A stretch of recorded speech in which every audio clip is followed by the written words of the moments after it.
This episode is brought to you by Progressive. Are you driving your car or doing laundry right now? Podcasts go best when they're bundled with another activity. Like Progressive home and auto policies, they're best when they're bundled too. Having these two policies together makes insurance easier and could help you save.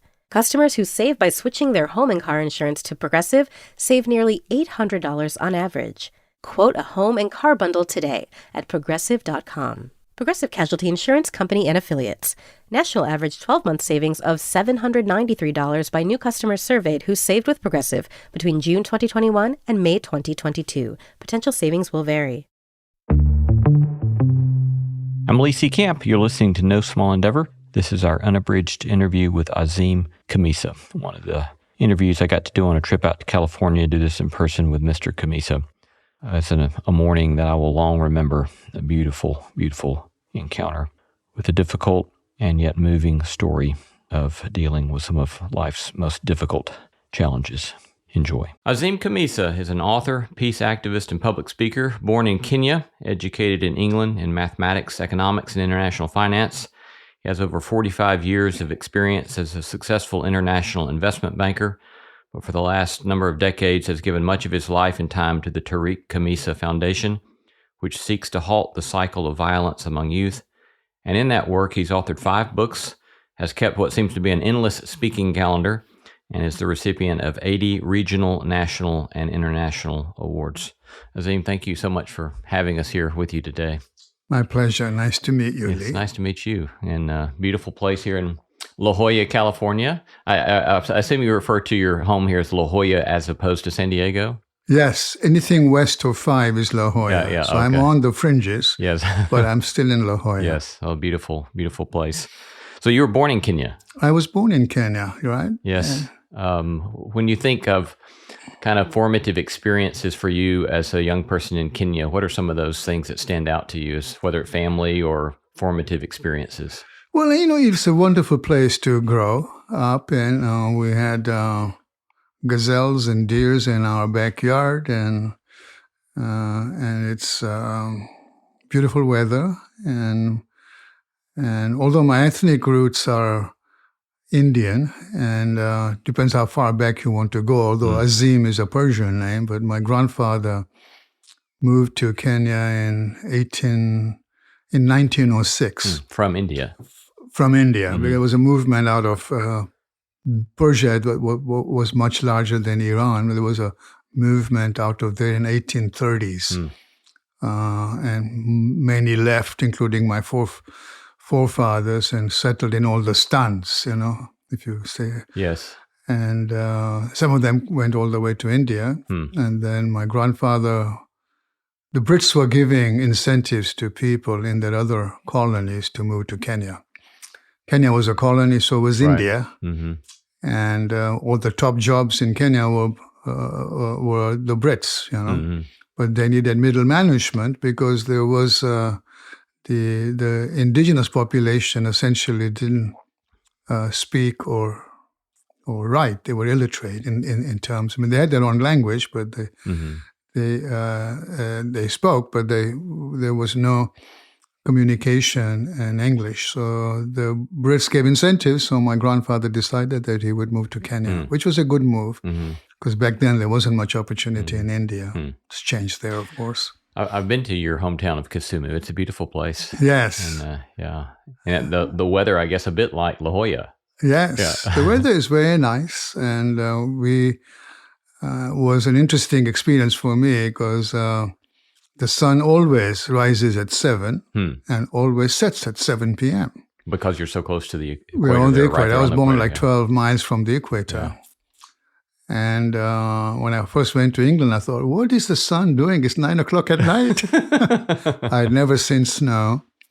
So we always played bare feet, and I still love to be bare feet. And it was a good place to grow up.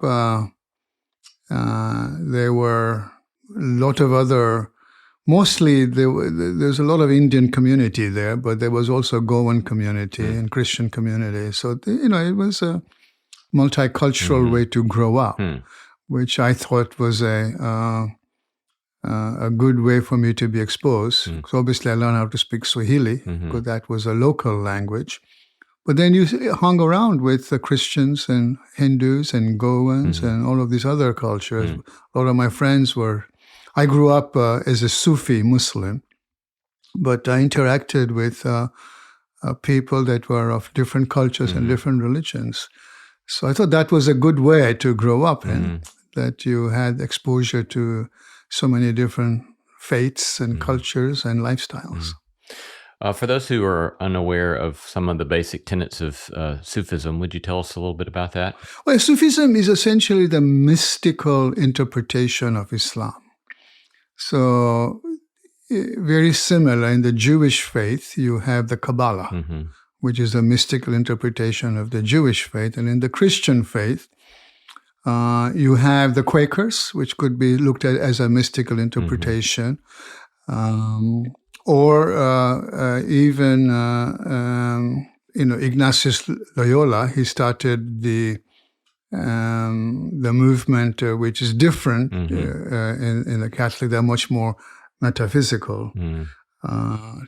Thomas Merton comes to my mind. Yes. He's very much was influenced by Eastern religion. So Sufism is essentially very focused on meditation. I used to meditate an hour when my son was alive. Now my meditation is 2 hours a day.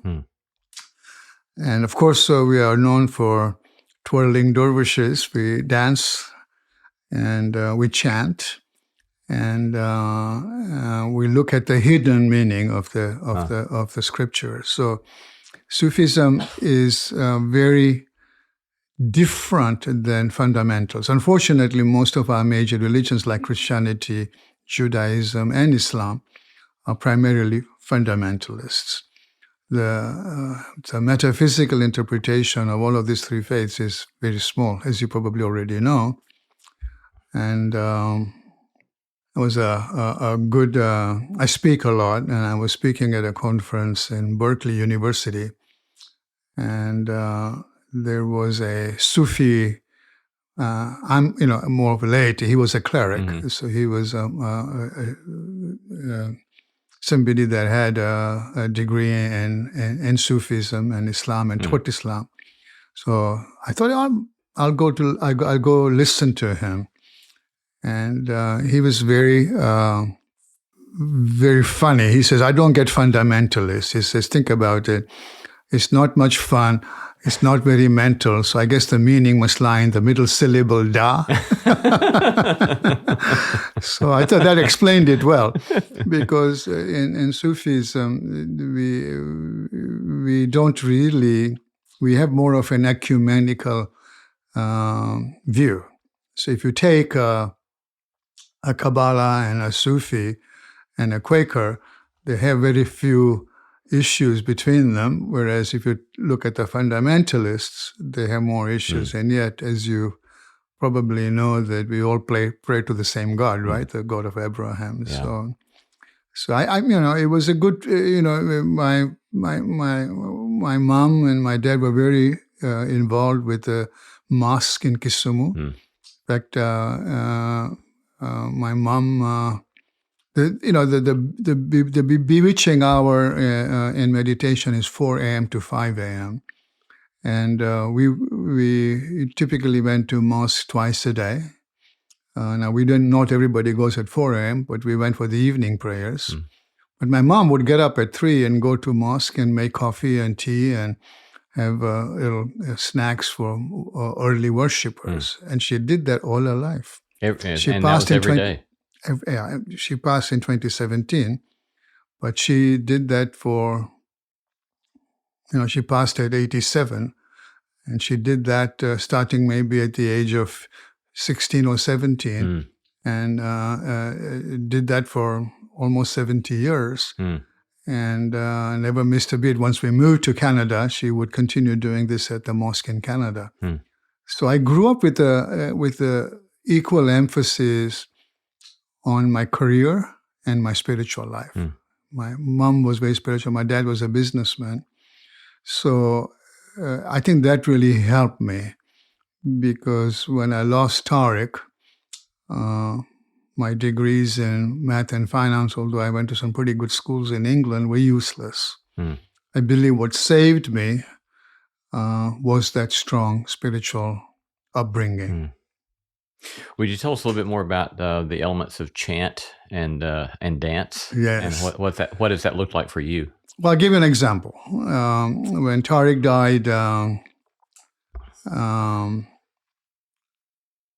1,400 people were at his funeral.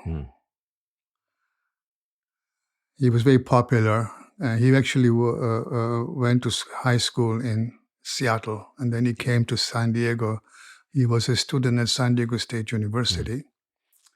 And my father and mother lived in Vancouver, Canada at that time. And my father had had a 12-hour surgery, so he could not travel. So we decided to have Tariq's funeral in Vancouver, which was my home mosque. So in our tradition, everybody passes in a single file around his body. He's dressed in a white unstitched cloth because we bury dust to dust. And while 1,400 people going in a single file around his body, it took 2.5 hours. And during that 2.5 hours, we chanted. We have a chant called Allahumma salli ala Muhammadin wa ala Muhammad. It's a chant that you normally use in times of difficulty and trauma. And think about it, 1,400 people chanting in unison for 2.5 hours. Totally changes your conscience, because part of our tradition is for me to actually step into the grave to accept my son's body. Tariq died on a Saturday. The funeral was on a Thursday. And he was on a litter, and I had one of the poles on my left shoulder, one on my right shoulder. My brother was in the back, and my nephews were on the side. But as we went through the hall, from the front of the hall, where the funeral prayers were recited, to the hearse that was waiting on the outside, we had to actually walk through the hall, and everyone that was there put their hand on the gurney, like we are helping you carry your weight. So those rituals were what kind of saved me. And the chant was so powerful that I was actually able to climb into the grave and accept his body, which very difficult.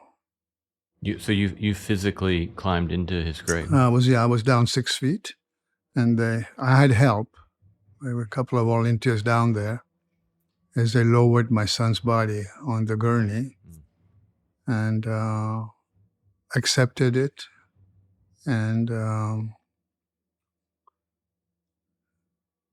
I remember I stayed there a very long time. And I don't think I could have done that without the chant. And I remember thinking, bury me with him. I didn't want to leave him there alone. I mean, he's my only son. Obviously, I have a daughter. And those early days were very difficult. I was suicidal at one point because I really did not know how to move forward without him.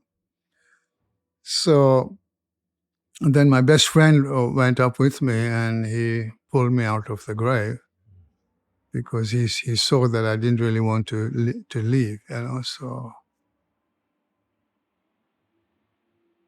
I stayed there seemingly what seemed like a long time, yeah. And then it was my turn to put some dirt on top of it that cover his face. And you take a spade and you pick up some dirt that is already mounted. And everybody that was at the funeral then followed me with adding more dirt on top of his body. And then we go back to the funeral hall and have a meal and prayers and for everybody that was there. But part of the Sufi tradition is we grieve for 40 days. I think there's a similar ritual in the Jewish faith called sitting Shiva. I believe it's 9 days. And during those 40 days, you are supposed to grieve. So I had people from my congregation that brought meals. And they offered to clean your home, whatever assistance you need, they would offer. But I had to tell the story. And since Tariq died in such a tragic manner, they wanted all of the details. And I couldn't even say Tariq died. I couldn't say the word died because it was early, and it was like sending a 2,000 amp volt through my system. But they would wait. And I remember I used to say, I can't tell this story one more time because I had people come in and then another batch of people would come in with food. And part of the 40 days ritual was here. Part of it was in Vancouver. My mom was very active in mosque. So we had a lot of people that came and brought food and wanted to learn the story. And every hour, in between stories, we would chant. And that was very useful. And the 40 days, as my spiritual teacher taught me, that according to the Sufi tradition that I grew up in, actually it's in the Ismaili chapter of Sufism, has other chapters. And that our tradition is that the reason you grieve for 40 days is the soul of the departed person is in close proximity of family and loved ones. And that at the end of the 40 days, his soul moves to a different consciousness in preparation for his forward journey. We believe there is a journey after life. And you have prayers at the funeral, 10 days, 20 days, 30 days, but the most significant prayers are at the 40-day mark, because that ends the grieving period. Because as I was taught by my spiritual teacher, that your son's spirit now is moved to a different consciousness in preparation of his forward journey. And excessive grieving after 40 days by family and loved ones will impede his journey in the next world. My recommendation to you is to do good deeds, because good, compassionate deeds done in the name of the departed are spiritual currency and provide high-octane fuel for his journey in the next world. Yeah, fascinating. I thought, why don't they teach you this stuff in college? Yeah. You know? So that was my inspiration after Tariq died to start the foundation, which is named after him. It's a non-profit organization called the Tariq Khamisa Foundation, with the initial mission was to stop kids from killing kids by breaking the cycle of youth violence, and essentially had 3 mandates. First was to save children. Don't have to tell you, we lose one every hour. We've had so many mass killings, couple a day, 600 in the year we just passed. And I was shocked about the number of young souls like Tariq that we lose. And we lose the others too, you know, the ones that do the killing, because they are victims as well, is the way I saw it. And I couldn't fathom we are the richest nation in the world. And I didn't feel we were doing enough to save our young children. So the foundation mission was to save lives of children, to empower the right choices so they don't fall to the crack and get involved with gangs and crimes and drugs and alcohol and weapons. And to teach the principles of nonviolence, of accountability, empathy, of compassion, forgiveness. I forgave my son's killer. And soon after I started the foundation, I invited his grandfather to join me in my mission, and peace building and peacemaking. I figured that we're not going to wake up one day and find that the world is at peace. we have to proactively work every single day. And here we are. The foundation is in its 28th year. Mm-hmm. The grandfather and I are still together. I would never have met him had his grandson not killed my son. He is African American. Although I was kidding about that, I would say his name is Ples. I said, Ples, I'm the African American. I was born in Africa. You were not. He's Christian. He grew up as a Baptist from the South. Of course, as I'm a Muslim, and he's as close to me as my own brother. He's a very intelligent person. He has a master's degree in urban development, 2 tours of Vietnam as a Green Beret. So he served our country. And one of the most intelligent human beings. I've learned a lot from him. And very street smart, because he grew up in South Central LA, where Tony was born. Tony was a young man that took my son's life. And,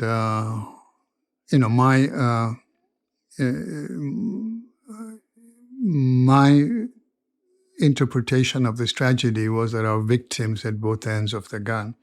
It came early because when I got the news from homicide that my son had been shot and killed, my knee-jerk reaction was, no, it's mistaken identity. That didn't make sense. He was a good kid, good student. He was studying journalism. He wanted to eventually work for National Geographic. He was a gifted writer, wrote a brilliant piece at the age of 18 about his philosophy of life.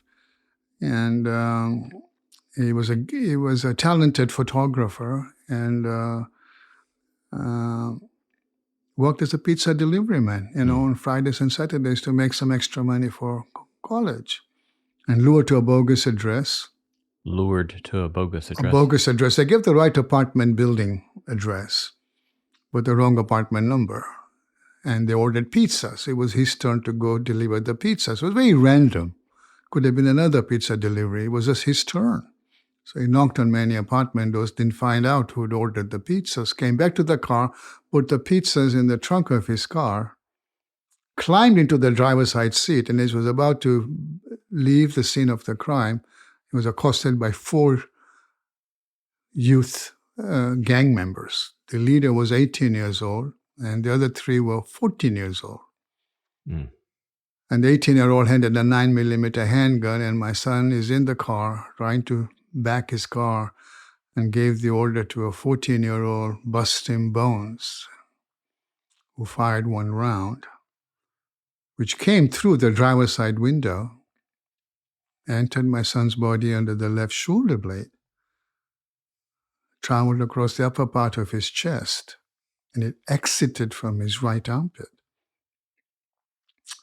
But as the coroner told me afterwards, the bullet followed a perfect path.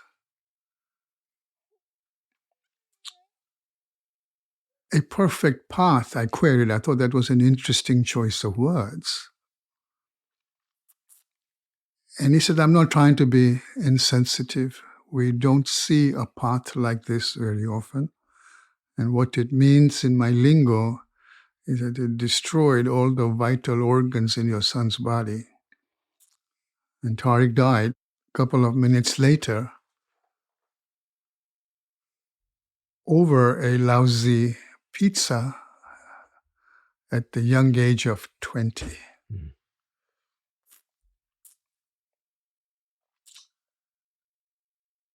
So when I got that call from homicide, obviously it's very difficult to hear that you lost your one and only son.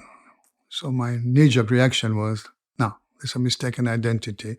I have dark skin, he had dark skin, and in San Diego we have a lot of people from Mexico and Latin America that have dark skin. So I thought, they made a mistake. It was mistaken identity. And I quickly hung up on homicide and called his home, because he had just got engaged to Jennifer, which was his fiancée. They'd been dating for 2.5 years. They both were at San Diego State University and moved in together. So I called over to his apartment, fully expecting him to pick up the phone. Of course, he didn't. Jennifer did. And she couldn't say anything because Homicide had gone to their apartment first. So she knew before I did, and she was just sobbing. And I was in my kitchen, and then it hit. I lost strength in both of my legs as I collapsed to the floor, hit my head against the refrigerator, curled up in a ball.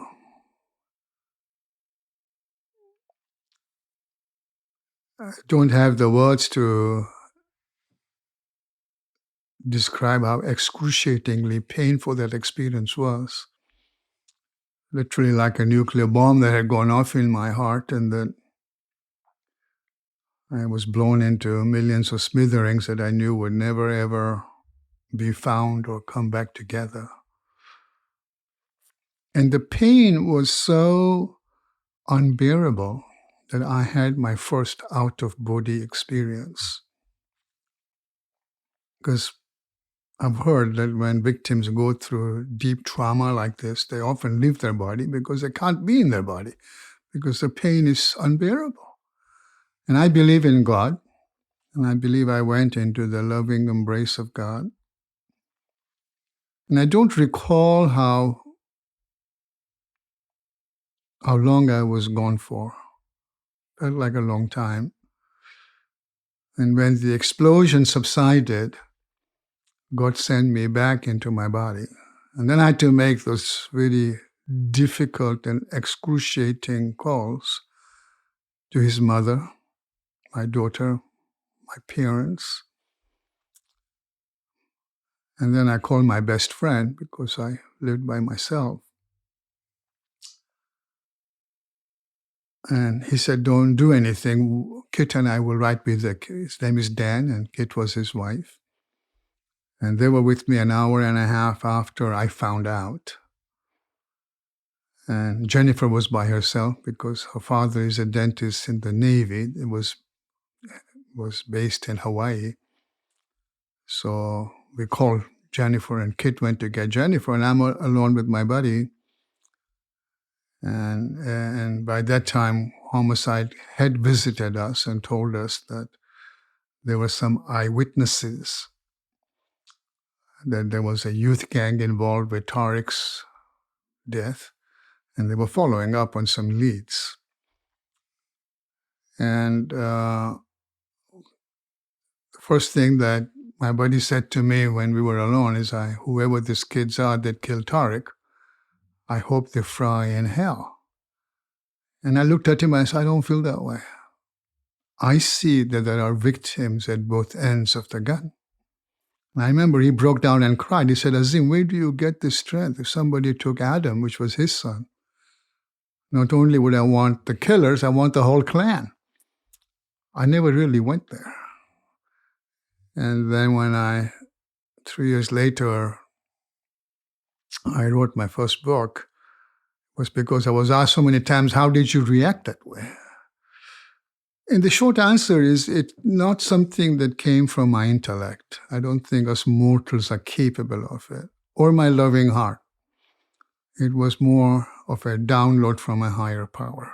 I came with that vision after my out-of-body experience, and I didn't really realize that till much later.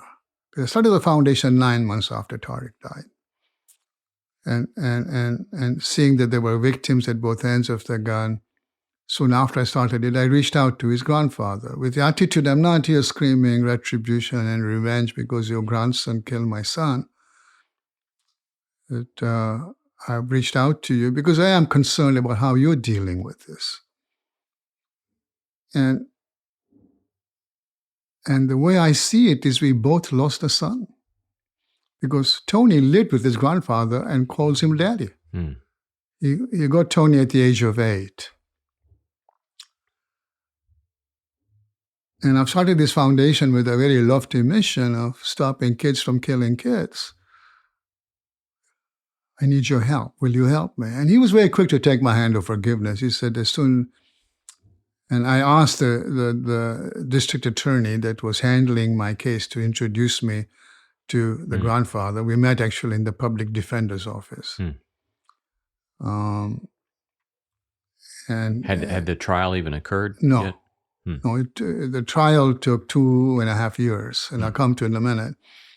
And when I reached out to a place in the public defender's office, he said to me, "Thank you for reaching out to me. Ever since I found out that my grandson was responsible for the death of your son, I went into the prayer closet, praying that someday I get an opportunity to meet you so I can extend my condolences to you and your family. And thank you for reaching out to me. And yes, of course, I will help you." And he has stood by my side for this 28 years. Now, Tony went to juvenile hall first because he was only 14. And he was the first 14-year-old in the state of California to be tried as an adult. They had lowered the age for capital crime from 16 to 14 on January 1st, 1995. And this tragedy happened 20 days later. We just had an anniversary on the 21st of January. And I was not in favor of that because at 14, you are not an adult. It takes 16 to drive a car, 18 to vote, 21 to buy an alcoholic drink. But it's not in my hands. It's the state of California against Tony Hicks. And Tony stayed in that bravado for about 2.5 years. So finally, they had a hearing in 97, I believe. And that hearing was to see whether he should be tried as an adult or as a juvenile. And at that hearing, in between the murder and the hearing, I have another friend of mine, Mike Reynolds, who interviewed Tony for 22 different times. And Tony knew I'd forgiven him. I'd reached out to his grandfather. I'd started the foundation. I started the foundation 9 months.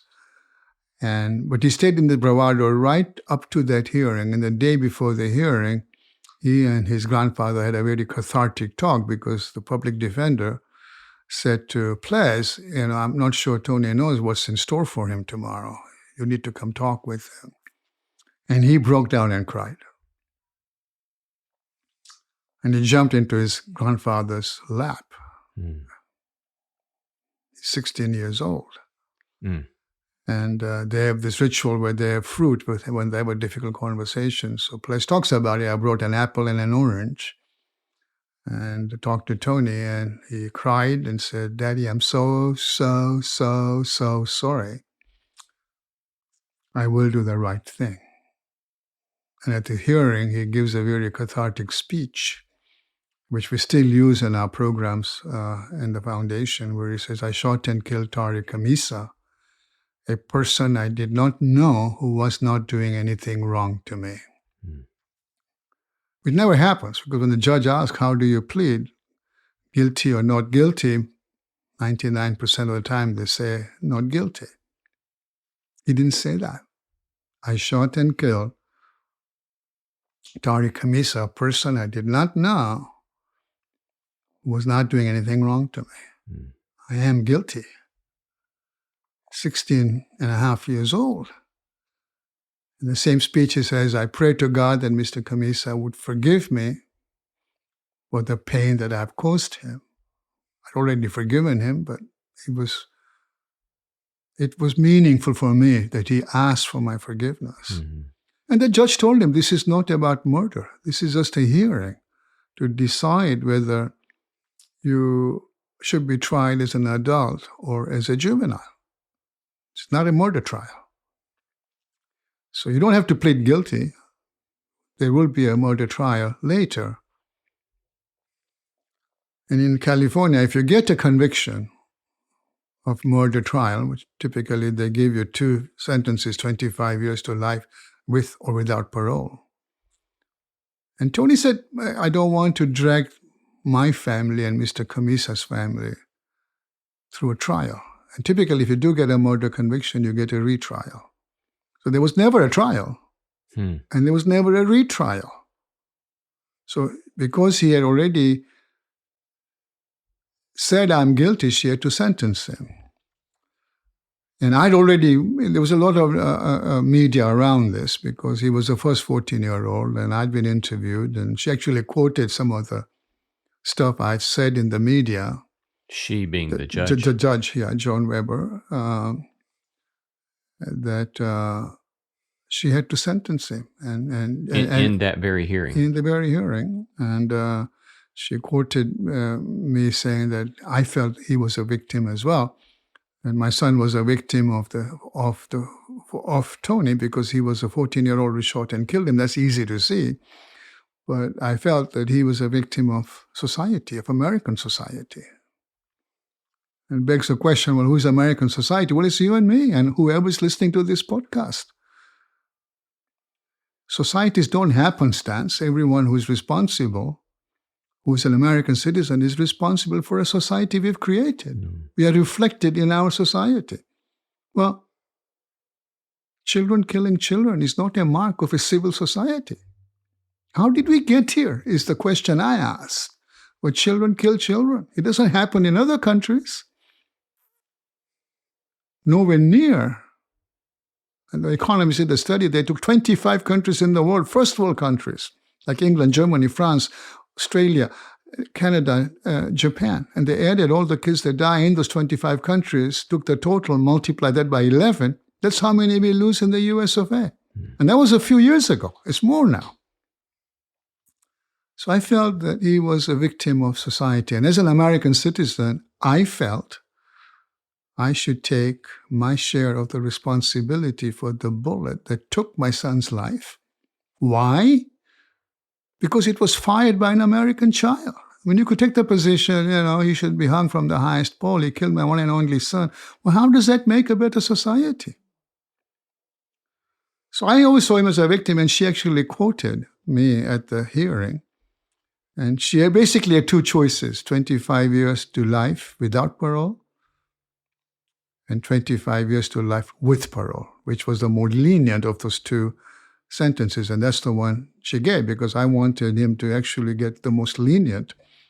I'd already talked to the DA about it, and I in fact, wasn't even happy he was trying as an adult, because if he'd gone to juvenile court, he would have been out by 25. So I didn't meet Tony. It took me 5 years. 1,000-hour plus meditation to feel the courage to go meet him. Because eventually I knew that for me to complete my journey of forgiveness, I had to come eyeball to eyeball with Tony. So after about 4.5 years, I told Place I'm ready to meet Tony. My mother thought I was crazy. She didn't think I was safe. I said, don't worry about him. Tony's not going to hurt me. I mean, she didn't think I was crazy after I met Tony. Well, Tony wasn't quite ready because this was not even on his radar screen that I ever reached out to him. So he had to prepare himself. But it didn't take him very long. 6 months later, Place said, Tony is ready. So I told him, Place, I want you to go with me because this is the first time I'm meeting Tony. But at the same time, I said, you are his grandfather. He was the last person to see my son. I have some tough questions to ask him. And with you there, he's going to be defensive. I need alone time with Tony. He said, no problem, Azim. He was very graceful. So we met, the three of us together, for about half an hour. We talked about his day in prison.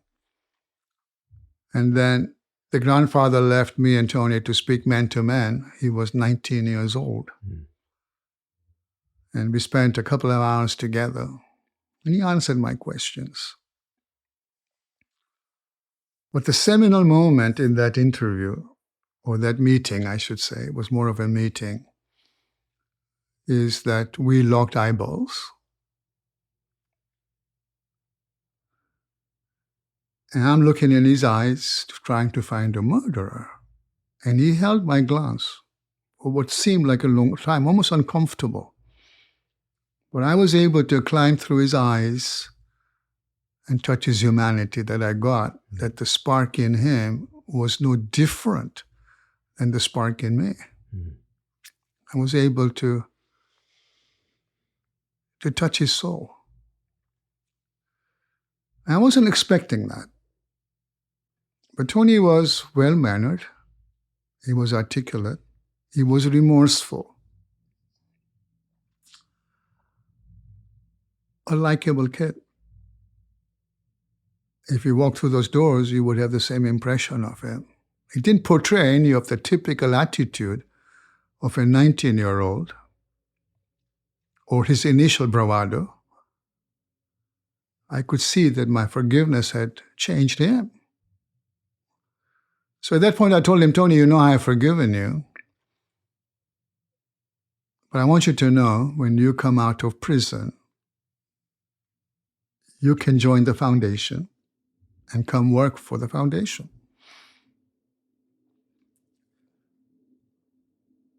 And after a couple of hours, we got back together, and then soon after I left. And I remember walking out of that prison. And Tony's 42 now, so that was over 23 years ago. I still remember that my stride leaving the prison was a lot more bouncier than the one I'd walked in with. It was like, forgiveness can be very freeing. It was like a big albatross that was lifted off my shoulders. And the preeminent thought as I was leaving the prison was, why did I wait 5 years? It was a very freeing moment. At that point, I knew I had completed my journey of forgiveness. The next day, the grandfather calls me, says, Azim, that meeting you had with Tony has transformed him 180 degrees. He says, as you were leaving, Tony said to me, Daddy, that's a very special man. I killed his one and only son. Not only has he forgiven me, he's offered me a job. I'm not worthy of his forgiveness or his job offer, but I'm going to try. And plus, he never said that to me before. He always says, Daddy, I'm not going to make it in prison. He's a young, charismatic, good-looking kid in an adult prison. I don't have to tell you what our prisons are like. He says, you always told me, Daddy, I'm not going to make it in prison. I'm going to die in prison. But I gave him some hope and some love. And he then started to study. He aced his GED at the age of 22, a little later, but 90 percentile, 94 percentile, like an A+. Self-taught himself. When he was in Pelican Bay in special housing unit, 22 hours or 24 hours in an 8 by 8 by 8 cell. And then he's continued to study in prison. And then in 2019, I've been trying to get him out. We finally had a chance for him to go in front of the parole board. And I was there, and my daughter was there. She took her much longer to meet Tony. So I met him when he was 19, and he was 39 when his parole hearing was. And my daughter had met him probably 4 or 5 years before the parole. And my daughter is the executive director of her brother's foundation. Very proud of her. So we both advocated for his parole. Hmm. And my testimony was that Tony has work to do, but not behind bars. He has to come work for the foundation because he's not the same person he was when he was 14. Mm-hmm. And when he's on stage with me, which we have done since he's been out, and he says to the kids, when I was 11, I joined a gang. When I was 14, I murdered Mr. Khamisa's son. I wish I could turn the clock back. Mm. How many 11 years old in the audience that are thinking about getting involved with a gang will change their mind? Mm-hmm. And the commissioner was in tears. He said, I've been doing this work for 25 years. I've never had the victim's father and sister advocate for the offender's release. And I said to him, I always saw Tony as a victim, and he can save a lot of young people. Please grant him his parole. Mm. And he did, which never happens. When the first time you go Right. in front of a parole hearing, Yeah. you don't normally win parole. Mm. So then he came out, and then he had to be in a halfway home for about 6 months, and then he moved in with his grandfather. And this was how many years ago? 2019, 3 years ago. Oh. And he found a job at a plumbing company. He did some plumbing work while he was in prison. This plumbing company actually supports the foundation, so they hired him. And he's been working there for 2 years, and he's now volunteering for the foundation, much like his grandfather and I have done for 27 plus years. And we speak together. We've been at conferences together. We've done some interviews together. We in front of kids. We reach 15, 20,000 kids every year. I mean, I've done 1,000 presentations in the 27 plus. We're actually now 28th year. Over 2 million kids. Over 150,000 letters from kids teaching these principles of nonviolence. And he's now very impactful, especially with those kids that may be on that slippery slope like he was when he joined the gang. So it's an amazing story to see how all of that has created something, something beautiful from something that is like a nightmare. Mm-hmm. Yeah, I mean, something that I would never have expected. Everything that has manifested in my life in the last 28 years, that was the 20th anniversary we just passed. I would have never, ever dreamt in my wildest dreams that all this has manifested as a result of choosing to forgive, which is amazing. My first book was From Murder to Forgiveness, and the sequel was From Forgiveness to Fulfillment, because the work I've done in the aftermath of my son's tragedy has been very fulfilling. And the trilogy is From Fulfillment to Peace, and Tony wrote the foreword to that. So it's a 20-plus year journey that started very, very dark with murder, but ended in peace. And it's helped so many young people and adults. I do a 2-day workshop teach 3 milestone steps of how you forgive people that have harmed you, and 2 milestones of how you forgive yourselves, because at some level we've all harmed too. It's a very popular and cathartic workshop, and most everyone gets a breakthrough.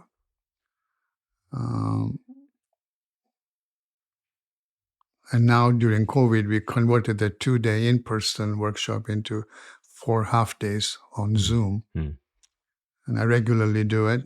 And I'm going to be doing one in March, in a couple of months, actually less than that. So it's not an easy thing to forgive, especially for us. We live in a very judging world. And that's probably the biggest impediment to forgiveness is judgment.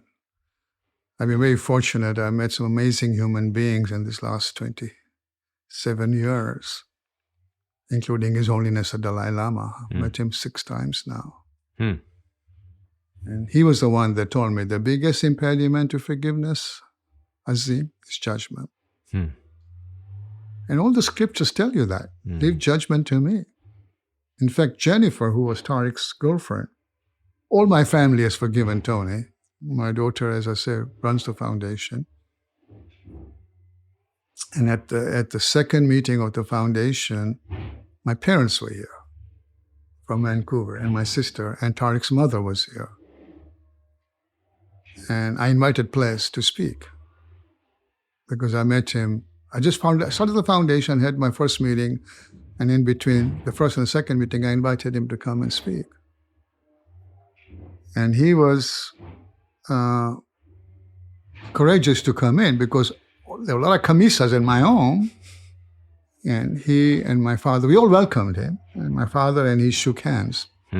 That kind of broke our story on CBS local affiliate with my father and Tony's grandfather shaking hands. It was 2 grandfathers shaking hands. As the reporter said, this is a different kind of a handshake. It's on the opposite side of a gun tragedy. And in April, so I started the foundation in October of 95. Tariq died in January. In April of 96, we got a call from Bernie Elementary, which was Tony's alma mater. I remember her name, Carol Roblaskas, was the counselor there, and called and said, Azim, Tony's face was everywhere because he was the first 14-year-old to be tried as an adult. Is he a criminal? Is he a hero? He's on television, he's on newspapers. I can't answer all of the questions this kids have. Would you please come talk to them? So my best friend's wife was a legitimate founder of 2 legitimate theaters, and very talented actress, producer, and created this talk show format where both I and Ples went to elementary, 750 kids. So we broke them up into 3 of 250 each because we knew there would be a lot of questions. And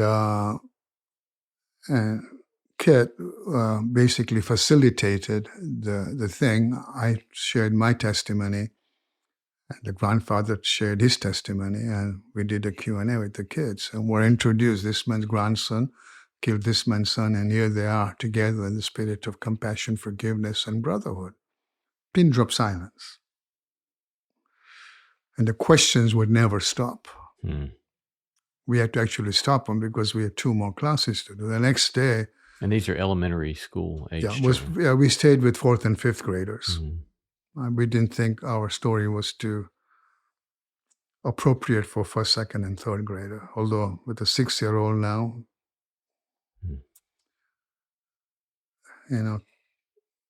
because of our legislation, you get younger and younger people doing crime.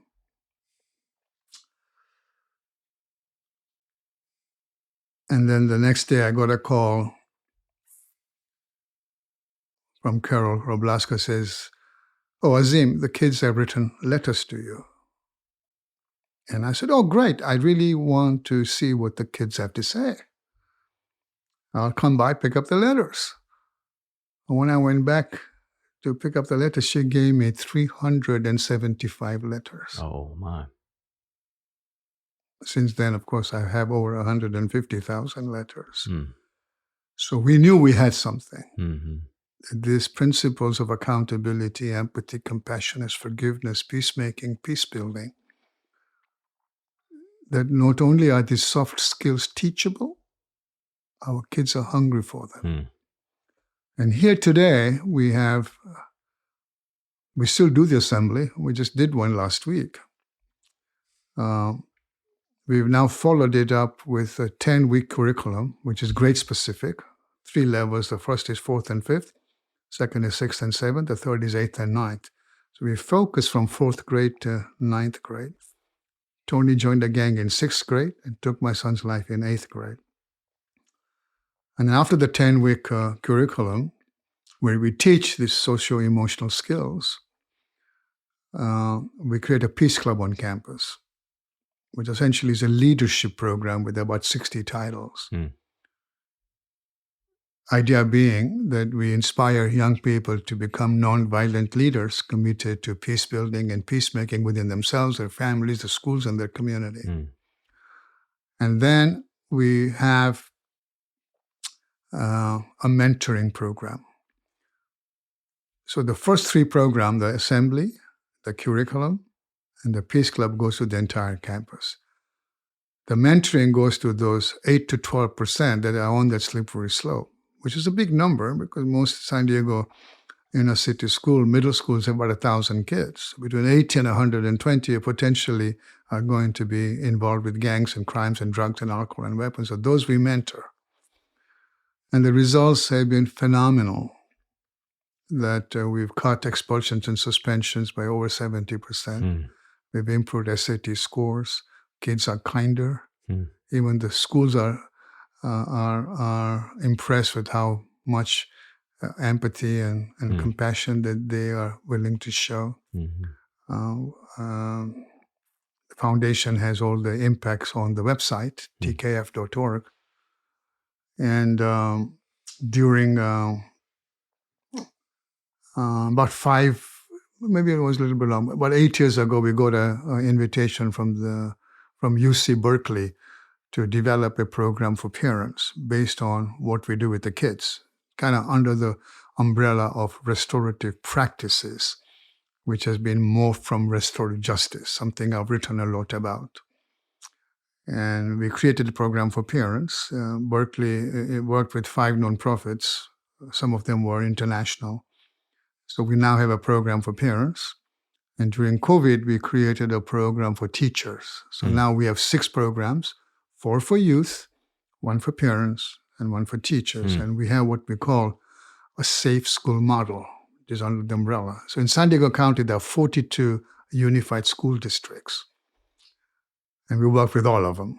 They provide direct services. And it's very affordable. Not only are the results more impactful, our cost, it wasn't always that way, but we've been able to bring the cost way down.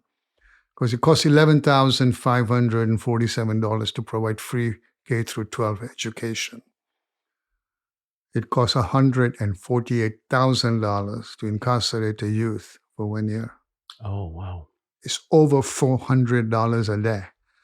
And listen to this, even after spending that kind of money, the recidivism rate is 84%. Oh. Tony is one of those 16%. So essentially, you're spending this money lifelong because it's like a turnstile, right? Right. The cost of our safe school model is under $50 a kid a year. So you don't have to be an investment banker to know that's a good investment, Yes. So now we've started to expand nationally. So we have a second site in Pennsylvania. And about a couple of years ago, we opened one in Colorado. So when we leave San Diego County, we become a training institute. Here we have mentors that are on school campuses, the whole 9 yards. But then when we go outside of San Diego, we essentially train the counselors and the social workers. Most schools have those to essentially then teach our curriculum to students. We do some work with the students. Even when we are over there training, we'll do some assemblies with them. Yeah. So, it's been quite a story. I wish we can be every school. I wish we could have been in Newport News, Virginia, where a 6-year-old shot a teacher recently. We've never had anybody in the schools we've been to do that. Maybe if we were in that school, maybe it would have been a different outcome. But obviously, we are a nonprofit, so my challenge is not, most schools want us, but we only have resources because we rely on donations and grants. And my personal my personal dream or ambition is that someday the Department of Education wakes up and makes our programs mainstream, like STEM. Mm-hmm. I mean, if you look at our country, 35% have an undergrad degree, but 16% have a master's degree, and about 4 or 5% have a PhD. But most everyone becomes a parent. Mm-hmm. And the skills we teach could break the cycle. Mm-hmm. And someday, if we get the Department of Education to say, instead of spending $11,547, let's add another $50. It's nothing. And then we can be in every school that needs us. Obviously, that's like changing the act of Congress. It's not going to be a simple journey. So, but the website again, if people want to learn more? The website for the foundation is www.tkf.org. T as in Tom, K as in King, F as in Frank.org. It's a very robust website. And those people that are involved with schools or teachers or counselors are listening to this podcast. If they're interested in our Safe School model, to please contact us because it is showing some pretty exemplary. Most of this, we have some beautiful universities and community colleges in San Diego, and they've studied our work. And I came from the business background, so we measure everything.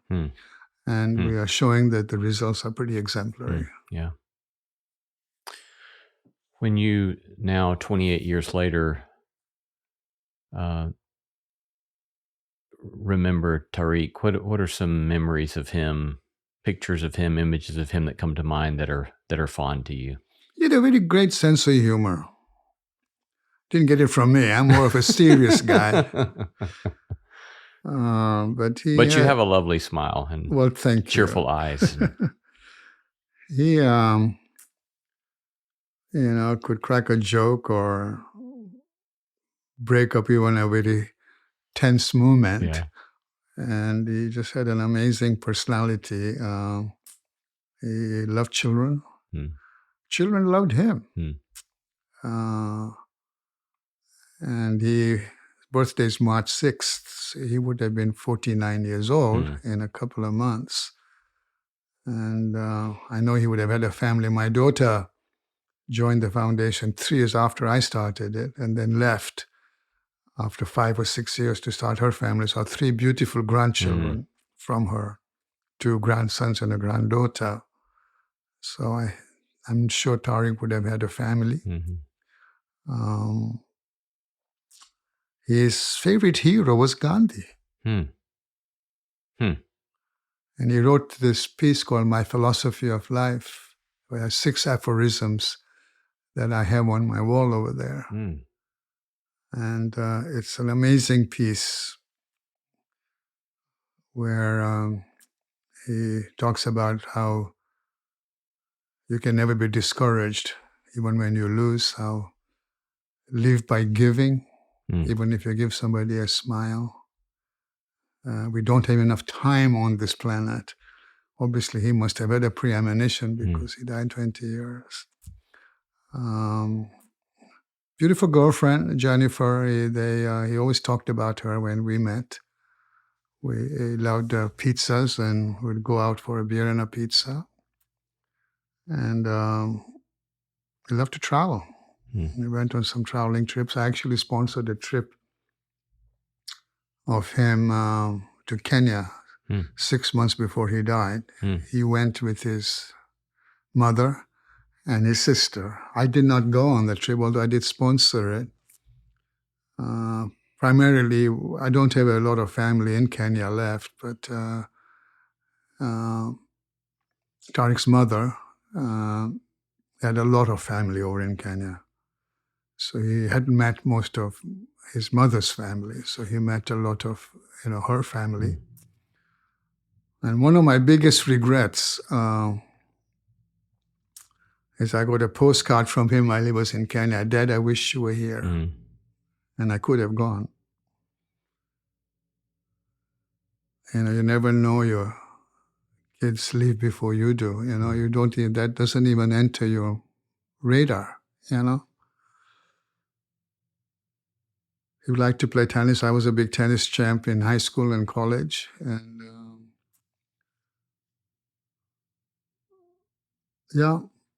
it's a good quote by somebody that says, "God gave us memories so we can have roses in December." So there are some wonderful memories, and I think you go back to those. So that was a good question, especially during times of anniversaries, like we just had. Those are very difficult, even 28 years later. And the only thing that shifts those difficult times, and we have the ability as people to do that, we can choose what we want to think about. And feelings are typical byproducts of thought. And you can only think about one thought at a time, which I think is a big gift. And what I've learned, especially from Vedanta, which is from the Upanishads, which is the Hindu scriptures, that one way to shift a negative thought is to replace it with a positive thought. Just like you shift a sad thought into a pleasant thought with a memory. And since you can only think about one thought at a time, you can either be sad or you can be happy, or you can be negative or you can be positive. So I meditate a lot, and I'm been very ecumenical in my spiritual journey. And I'm actually reading a book right now on Vedanta. It's called A Manual of Self-Involvement. So I would assume that the meditation also gives you the capacity to pause and choose the thought that you're going to focus on. Absolutely, yeah. Because meditation, the way I describe it, I teach meditation, is there's no thought or mantra. It's very hard to get to have no thought or mantra. Mantra, as you know, is a word that is basically designed as a scissor. Because this is a thought-making machine. It's a monkey mind, right? So to cut your thought, you use your mantra, and then you are in the gap. Because you go from one thought to the next, and there's only one thought at a time. You don't feel the gap because it's infinitesimal. But as you get to meditate, you can make that gap larger. Even the most accomplished meditators get seconds in the gap. Half a second is a long time because it's a very blissful spot. So the idea behind meditation to me is to find the gap. And in that, it's not empty. I believe that's where God is, where the universal wisdom is, where compassion lives, where forgiveness lives, where love lives. So when you are in the gap, you get a lot of ahas, at least I do. And when you come out of your meditation, I believe most of my books I've downloaded during meditation. So yes, that pause is when you are with your divine spirit. If you believe in God, you are one with God in that space, because that's where the universal compassion and wisdom lives. And some of these things we teach, I always say, are quintessential rules of the universe. It's like gravity, you can't fight them. Yeah? So compassion, love, and forgiveness are universal values. Some days we'll all have to get that. Yes. We've been talking to Azim Khamisa. Thank you for your generosity in sharing your story, and for being willing to tell it again another time, and for your work of compassion and generosity and love and forgiveness in the world. And you've honored us, and I thank you. You're very welcome, Lee, and thanks for having me on your show. And I hope it inspires many people in our country to look at forgiveness, not only of people that have harmed them, but themselves. As you know, we are probably more divided in this country than I ever remember. I've been here. Next year will be 50 years. And I've never seen this country so divided. And obviously, we could use a lot of forgiveness to stitch the country back together, like the vision of our founders. So I hope that this podcast inspires people. I also have a personal website, azimkhamisa.com. And I do a monthly newsletter. I only do one a month, but I don't know if people do one every day or every week. But and we'll link to that in our show notes. So folks can consult the show notes if you'd like the links to Azim's and the foundation's website. Yeah, and I think this newsletter is filled with spiritual wisdom like you've shared, like we have shared in this interview. And I'm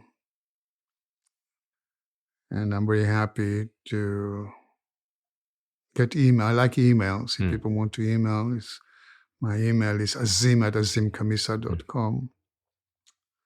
And sure, I do a couple workshops, two to three workshops every year on teaching forgiveness and meditation. And on my website, there are 2 guided meditations on the homepage.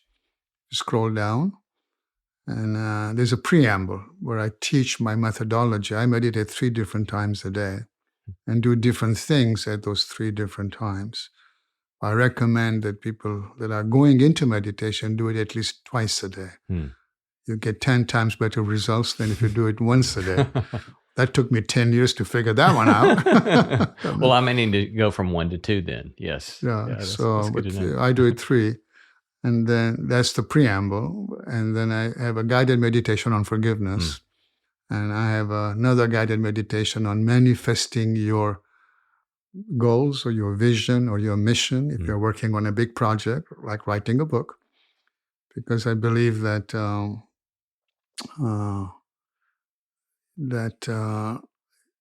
the spirit is wiser and has access to that universal knowledge more than the intellect or your heart. That what helped me deal with my son's tragedy was the spiritual foundation. And I thought to myself, if my soul can teach me how to deal with that tragedy, why am I leading from my intellect? I don't anymore. I have a good friend that says a mind is a dangerous place to go by yourself. It justifies anything. So I lead from the spirit. So if you're working on a big project, check out the meditation on manifesting that goal, that outcome, or that vision, or that project. Because I think that your spirit can help you get there better, more impactful than your intellect or your loving heart will. So it's free downloads on the meditation. So feel free to have your audience go there and listen to that guided. Guided meditation is easier than doing a meditation without being guided. So, and it's very Western friendly. Some of these other meditation practices I don't recommend, because they're taught by these swamis that spend 10 months of a year in the Himalayas. They don't drive. They don't drive the busy freeways in Los Angeles, But this is very Western friendly. I have people in my class that say, I can never meditate, but they can do this one because it's very friendly and more attuned to the Western mind, Well, thank you. You're very welcome, Lee. It's nice to meet you. Nice to meet you. Hello, my friends. Are you looking to find those true stories no one has ever told you about? Then you should check out the chart-topping podcast, Here's Where It Gets Interesting, hosted by longtime teacher Sharon McMahon, who you may know from her viral Instagram account, Sharon Says So. Here's Where It Gets Interesting will ignite your curiosity about the fascinating stuff that was not in history textbooks, like the sweeping history of Native Americans in the U.S., or the unknown stories that led to former Vice President Hubert Humphrey's pivotal impact in the civil rights movement. Not to mention, Sharon's joined by notable thought leaders, including former U.S. Representative Adam Kinzinger and no small endeavor friend and pastor Esau McCauley, who share insights about history, culture, and politics. So get the facts and listen to Here's Where It Gets Interesting with Sharon McMahon, wherever you get your podcasts.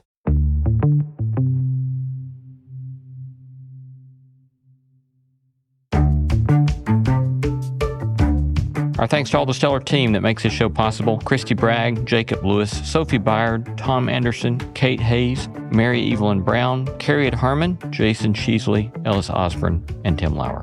Thanks for listening, and let's keep exploring what it means to live a good life together. No Small Endeavor is a production of PRX, Tokens Media LLC, and Great Feeling Studio.